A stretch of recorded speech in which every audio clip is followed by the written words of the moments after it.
गुलायत expedition. ये एक ऐसे मिशन का आगाज कर चुके थे जिसमें उनको पूरे अमेरिकन कॉन्टिनेंट को क्रॉस करके रशिया जाना था, फिर वहां से एशिया और फिर इंग्लैंड में अपने होम टाउन में आकर अपना सफर खत्म करना था। ये टोटल डिस्टेंस 58,000 किलोमीटर बनता है। कार्ल के अंदाजे के मुताबिक अगर वो दिन में 19 किलोमीटर भी चलेंगे तो वो ये सफर आसानी से 8 सालों में तय कर लेंगे। पर इस सफर में जिन मुश्किलात का वो सामना करने वाले थे उन्हें मालूम भी नहीं था कि 8 सालों का ये सफर 27 सालों के बाद भी खत्म नहीं हो पाएगा। कार्ल बुशबी ने अपनी इस एक्सपीडिशन के 2 असूल बनाए। पहला ये कि इस सफर में कोई भी सवारी इस्तेमाल नहीं होगी। ट्रेन, गाड़ी, हवाई जहाज या किसी भी मोटराइज्ड व्हीकल का इस्तेमाल नहीं होगा। उन्हें हर कदम सिर्फ और सिर्फ पैदल ही चलना होगा। और दूसरा ये कि अगर उनको अपना सफर बीच में रोकना पड़ा तो वापस एग्जैक्टली वहीं से शुरू करना होगा जहां उन्होंने अपना आखिरी कदम रखा था। ये रूल्स सुनने में तो आसान लगते हैं, लेकिन कार्ल ने इनकी कीमत सालों की तन्हाई, वीजा की परेशानियों और मौत के खौफ से चुकाई है। कार्ल बुशबी ने अपना पहला कदम साउथ अमेरिका के पत्थरों पर रखा। गर्म मौसम, जंगली रास्ते और जमीन के हर मोड़ पर एक नया चैलेंज। शुरुआत में चिली से निकलने के बाद उन्होंने ज्यादातर पैसिफिक कोस्ट के साथ साथ और एंडीज पहाड़ों के किनारे पर रहकर आगे बढ़ना शुरू किया। इससे वो दुनिया के सबसे बड़े अमेज़न जंगल के मुश्किल हिस्से को पार करने से बच गए। पर सेंट्रल अमेरिका का रुख करने से पहले उन्हें जिस चीज ने सबसे ज्यादा परेशान किया वो था मौसम और टेरेन। सफर की शुरुआत में पैटागोनिया में उन्हें बहुत ही तेज और ठंडी हवाओं का सामना करना पड़ा। फिर दुनिया की सबसे लंबी एंडीज माउंटेन रेंज में ऊपर नीचे चलना ही अपने आप में एक इम्पॉसिबल टास्क है। चिली के नॉर्थ में उन्हें एटाकामा डेजर्ट जैसे दुनिया के सबसे खुश्क और वीरान इलाकों से गुजरना पड़ा।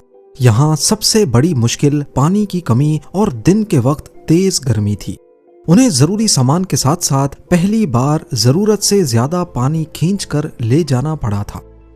कार्ल बुशबी ने अपने पास एक पुश कार्ट रखी थी, 2 पहियों पर मुश्तमिल एक छोटी सी कार्ट जिसमें वो खाना, कपड़े और जरूरत के कुछ सामान रखकर आसानी से खींच सकते थे। कार्ल का कहना है कि एटाकामा डेजर्ट से गुजरते वक्त मैं सिर्फ तब रुकता था जब मुझे पानी मिलता था। साउथ अमेरिका को क्रॉस करना बेशक एक बड़ा माइलस्टोन था, लेकिन असली चैलेंज था डेरियन गैप। कोलंबिया और पनामा के बीच एक 320 किलोमीटर का रास्ता जिसे डेरियन गैप कहा जाता है। यहाँ घना जंगल, उसमें मौजूद अजीबो-गरीब कीड़े और जहरीले सांपों के साथ साथ गोरिल्ला गैंग्स पाए जाते हैं। कार्ल को इन सब से बचकर यहाँ से निकलना था। पनामा का बॉर्डर क्रॉस करते वक्त वो पनामा पुलिस के हाथों अरेस्ट भी हुए और 18 दिनों तक उन्हें जेल में रखा गया। लेकिन वजाहत के बाद जब वो रिहा हुए तो रूल के मुताबिक उन्होंने वापस अपना सफर वहीं से शुरू किया जहां से छोड़ा था। सेंट्रल अमेरिका को क्रॉस करना भी अपने आप में एक बड़ा चैलेंज था। यहाँ छोटे छोटे मुल्कों का एक बड़ा सिलसिला है। हर मुल्क में एंट्री और एग्जिट में वीजा के मसलों की वजह से उन्हें बॉर्डर पर काफी वक्त लग जाता। 2002 तक कार्ल सेंट्रल अमेरिका क्रॉस कर चुके थे। फिर वो यूएस में एंटर हुए, जहां कभी लंबे हाईवेज पर ट्रैफिक से बचकर पैदल चलना पड़ता तो कभी सोनोरन डेजर्ट की तेज गर्मी का मुकाबला करना पड़ता। यहाँ का मौसम चिली के एटाकामा डेजर्ट से भी ज्यादा गर्म था। 2005 तक जब वो कनाडा और अलास्का पहुंचे तो मौसम पूरा बदल चुका था। यहाँ उन्हें शिद्दत की ठंड, बर्फबारी और मुश्किल तरीन टेरेन पर चलना पड़ा। अलास्का के वीरान इलाकों में जहां सड़कें भी नहीं थीं, उन्होंने अक्सर सप्लाईज ले जाने और रास्ता ढूंढने के लिए डॉग स्लेजिंग ट्रेल्स का इस्तेमाल किया। स्लेड्स की वजह से बर्फ थोड़ी कंप्रेस हो जाती है जिस पर चला जा सकता है। पर इस पॉइंट पर भी कार्ल ने कुत्तों की मदद नहीं ली, क्योंकि इससे उनका सबसे इम्पोर्टेंट रूल टूट जाता, यानी मदद किसी की भी नहीं लेनी। अलास्का के बाद कार्ल बुशबी को जो मुश्किलात पेश आईं वो गुलायत एक्सपीडिशन की सबसे बड़ी और सबसे खतरनाक साबित हुई। नॉर्थ अमेरिका में अलास्का से साइबेरिया यानी रशिया में दाखिल होने के लिए उन्हें बेरिंग स्ट्रेट को पार करना था, एक बर्फ से जमा हुआ समंदर जो अमेरिका और रशिया को जोड़ता है। यहाँ का सबसे बड़ा चैलेंज ये है कि बेरिंग स्ट्रेट की बर्फ एक जगह ठहरती नहीं है। समंदरी लहरों की वजह से बर्फ के बड़े बड़े टुकड़े मुसलसल हिलते रहते हैं। इन बर्फ के टुकड़ों के बीच में खुला समंदर है। कार्ल ने कई मर्तबा एक टुकड़े से दूसरे पर जाने के लिए ठंडे पानी में स्विमिंग भी की, जहां आर्कटिक की शदीद ठंड और हाइपोथर्मिया का खतरा उनके सर पर मंडलाता रहा। कार्ल ने बेरिंग स्ट्रेट का ये हिस्सा एक फ्रेंच एडवेंचरर डिमिट्री कीफर के साथ पैदल क्रॉस किया। 240 किलोमीटर का ये रास्ता आर्कटिक के खतरनाक तूफान और 14 दिनों तक बिना नींद किए गुजारा, और आखिर में जब वो रशिया पहुंचे तो उन्हें इस सफर की सबसे लंबी रुकावट का सामना करना पड़ा। रशियन अथॉरिटीज ने उन्हें अरेस्ट कर लिया। बेशक कार्ल के पास रशिया में एंटर होने का वैलिड वीजा मौजूद था, लेकिन रशियन अथॉरिटीज का कहना था कि बेरिंग स्ट्रेट कोई ऑफिशियल पोर्ट ऑफ एंट्री नहीं है। इस मसले को लेकर कार्ल को डिपोर्ट करके वापस यूके भेज दिया गया। यहाँ उनका सफर खत्म हो सकता था, लेकिन क्योंकि कार्ल अब एक फेमस फिगर बन चुके थे, इसीलिए ब्रिटेन के deputy prime minister John Prescott और रशियन बिलियनेयर रोमन अब्रामोविच ने इंटरवीन किया और कार्ल को रशिया में चलने की परमिशन मिल गई। लेकिन ये सफर आसान नहीं था। उनके वीजा सिर्फ 90 दिन के लिए लगते थे, यानी हर 90 दिनों के बाद उन्हें रशिया छोड़कर वापस किसी मुल्क जाना पड़ता। कई बार ये डिले महीनों तक चला। 2008 में तो उनकी फंडिंग भी खत्म हो गई। उस वक्त वो मेक्सिको में रुक गए और 2 सालों तक सिर्फ इंतजार करते रहे। फिर 2011 में फंडिंग मिलने के बाद कार्ल ने फिर से रशिया में एंट्री की। टंड्रा रीजन्स की बर्फीली रिवर्स पर चलते हुए वो साइबेरिया के बीच तक पहुंच चुके थे। यहाँ एक छोटी सी भी गलती कार्ल की जान ले सकती थी, लेकिन वो चलते रहे। हर साल 3 महीने वॉक, बाकी 9 महीने वीजा का इंतजार। 2013 में कार्ल को तब एक बहुत बड़ा शॉक लगा जब उन्हें मालूम पड़ा कि रशिया ने उन पर 5 साल के लिए बैन लगा दिया है। लेकिन वो आदमी रुकने वाला नहीं था। कार्ल ने प्रोटेस्ट रिकॉर्ड करवाने के लिए कहीं पर धरना देने के बजाय एक अनोखा तरीका अपनाया। उन्होंने लॉस एंजलिस से वॉशिंगटन डीसी तक 4800 किलोमीटर पैदल चलकर रशियन एम्बेसी के बाहर प्रोटेस्ट किया। उनका सिर्फ यही सफर अपने आप में एक बहुत बड़ा रिकॉर्ड था। जब मीडिया ने इस अनोखे प्रोटेस्ट को रिपोर्ट किया तो रशियन अथॉरिटीज ने 2014 में उन पर लगाया हुआ 5 साला बैन वापस ले लिया।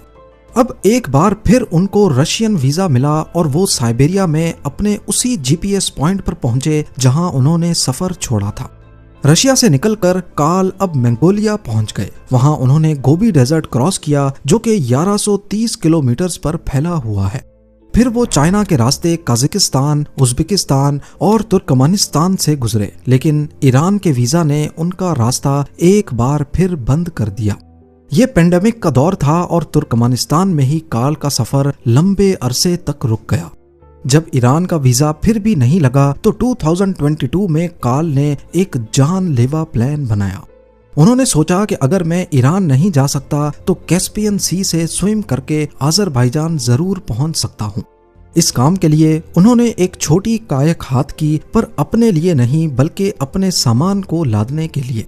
उन्होंने 288 किलोमीटर का कैस्पियन सी 31 दिनों में क्रॉस किया। रोजाना वो 6 घंटे स्विमिंग करते थे, 3 घंटे सुबह और 3 घंटे शाम को। फिर रात को उसी कायक पर चढ़कर सो जाते थे। तेज लहरों ने उनका रास्ता रोकने की बहुत कोशिश की, लेकिन कार्ल नहीं टूटे। उनका कहना था, मुझे स्विमिंग करना पसंद नहीं है, लेकिन ये करना जरूरी था। आखिर वो अजरबैजान पहुंच गए और वहां से फिर वॉक शुरू कर दी। 2025 में कार्ल अजरबैजान से टर्की में एंटर हुए। अब वो इतने मशहूर हो चुके थे कि हर गांव में लोगों ने उन्हें अपने घर पर दावत दी। बीबीसी से बात करते हुए कार्ल ने बताया कि टर्की की मेहमान नवाजी वो कभी भूल नहीं पाएंगे। इस्तांबुल में उन्हें बॉस्फोरस स्ट्रेट को पार करके यूरोप में एंटर होना था। बॉस्फोरस ब्रिज पर सिर्फ गाड़ियां अलाउड हैं, पर अथॉरिटीज ने सिर्फ कार्ल को इस पर पैदल चलने की परमिशन दी और यूं वो इस ब्रिज को पैदल क्रॉस करके ऑफिशियली यूरोप में एंटर हो गए।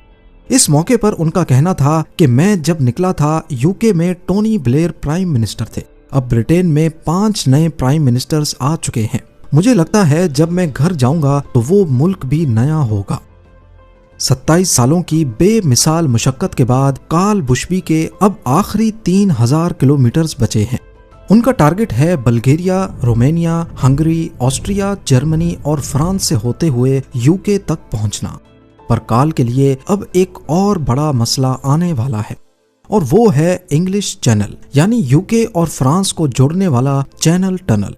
चैनल टनल पर भी वॉक करना सख्ती से बैन है क्योंकि वहां से हाई स्पीड ट्रेन्स गुजरती हैं, गर्माइश हद से ज्यादा और ऑक्सीजन की कमी। लेकिन एक और रास्ता भी है, सर्विस टनल। चैनल टनल में टोटल 3 टनल्स बने हैं, 2 ट्रेन्स के लिए और एक इमरजेंसी के लिए रखा गया है, जिसे सर्विस टनल कहते हैं। पर इस टनल को पैदल इस्तेमाल करने के लिए कार्ल को स्पेशल परमिशन लेनी पड़ेगी। एक्सपेक्ट किया जा रहा है कि कार्ल बुशबी गुलायत एक्सपीडिशन का आखिरी कदम 2026 में अपने होम टाउन में रखेंगे और उस वक्त तक वो 58,000 किलोमीटर ट्रेवल कर चुके होंगे, जो कि अर्थ का 1.5 टाइम्स सरकमफ्रेंस बनता है। कार्ल के इस एक्सपीडिशन से ये जाहिर होता है कि इंसान अपनी लिमिट्स खुद बनाता है, लेकिन असल में उसकी कोई लिमिट नहीं है, वो जो चाहे कर सकता है। अब जब नेक्स्ट टाइम आपको लगे कि जिंदगी रुक सी गई है तो ये याद रखें, कार्ल बुशबी अभी भी चल रहा है। बेशक दुनिया बहुत बड़ी है, लेकिन एक इंसान के इरादे के सामने छोटी पड़ सकती है। एक मौके पर कार्ल का कहना था, जिंदगी रुकती नहीं, सिर्फ रास्ता बदलती है। उम्मीद है जेम टीवी की ये वीडियो भी आप लोग भरपूर लाइक और शेयर करेंगे। आप लोगों के प्यार भरे कमेंट्स का बेहद शुक्रिया। मिलते हैं अगली शानदार वीडियो में।